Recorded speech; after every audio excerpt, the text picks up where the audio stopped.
This might be Canada's most persistent piece of fake news. It comes from a 2004 letter to the editor, printed in the Toronto Star. It says refugees in Canada receive more money from the government than retired citizens. It's not true. In fact, a retired Canadian is eligible for about double what a refugee gets, depending on the province. But you can still find the falsehood circulating online, even though the Star and the Canadian government debunked it. You should also know that Jagmeet Singh is not wanted for terrorism in 15 countries. Nor did the mayor of Dorval, Quebec, stand up to Muslim families who asked to take pork off school menus. He didn't do that. They never asked. And this website that looks like a local Quebec news site, it's actually an advertising revenue scheme based in Ukraine. All of this fake news seems to unravel with just a little bit of digging. So why do people keep falling for it, and how can you better spot it? First, let's get clear about the definition. This was the largest audience to ever witness an inauguration, period. Fake news has been used to describe everything from political spin to pranks to conspiracy theories, even to media outlets politicians don't like. You are fake news. I like real news, not fake news. You're fake news. The fake news, the enemy of the people. That's why researchers say we should stop using those words and instead say misinformation or disinformation.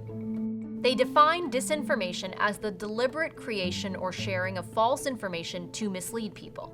Misinformation is the act of sharing information without realizing it's wrong. Whether it's a headline designed to sway opinions, make money, or it's simply just misconstrued, sharing this stuff can have real consequences. Misleading social posts shared in 2017 encouraged Haitian asylum seekers to try and cross into Canada from the US. WhatsApp messages like this one said Canada had invited all Haitian nationals in the US to apply for residency. It wasn't true, but for people facing possible deportation back to Haiti, it was something they wanted to hear. Researchers say there are a ton of reasons people share fake news. Some are just sharing stuff that they agree with. Some are deliberately making trouble. Others just don't know what they're sharing is false. I do research on human reasoning and decision-making. I research essentially the science of human stupidity.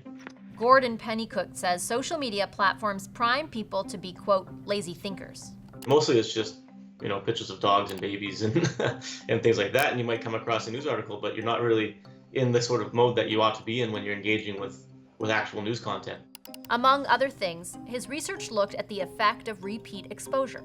We basically showed people fake news headlines in the format that they would be on social media. And what we showed is that a single prior exposure to a fake news headline increases later belief in that headline, regardless of whether the person remembers having seen it before. Now consider the convincing nature of a video clip. Check out this moment between Prime Minister Trudeau and Brazil's President Bolsonaro at the G20.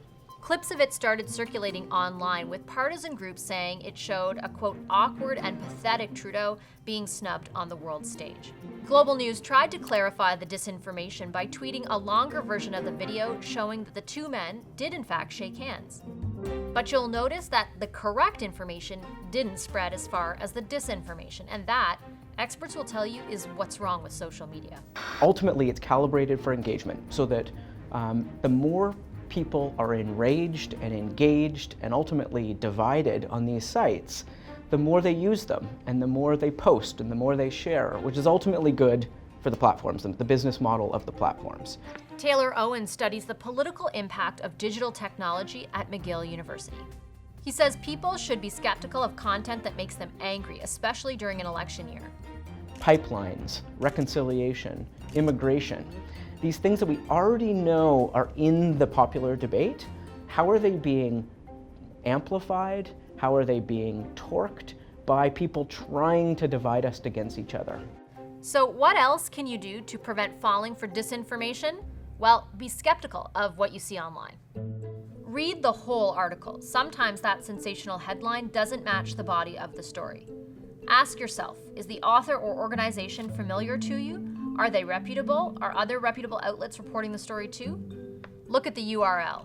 If the content is imitating a legitimate site, the branding might match, but the URLs won't.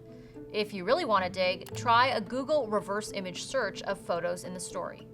And if you see something that's fake or misleading, report it to the platform you saw it on. But here's the problem. Not everyone has the time, skill, or will to do this kind of sleuthing. It's not just not knowing that much about the world. It's not like ignorance. It's just not being kind of that willing to think about things, which is a different sort of stupidity. So what's the solution? Well, there's no single easy answer. Fact-checking has the potential to be a really helpful and powerful medium, so holding politicians to account for the incorrect things that they say. Jason Reifler studies public opinion and political psychology at the University of Exeter in the UK. He says news organizations, journalists, and social media platforms all have a role in preventing the spread of disinformation, but studies show little things you do can help too. And on an individual level basis, calling our friends and relatives out in a nice, not into what starts as a huge political argument, but just pointing out when they're saying things that aren't correct, but that can have a beneficial effect. As the world gets bigger and more connected, we need that sense of intimacy more than ever.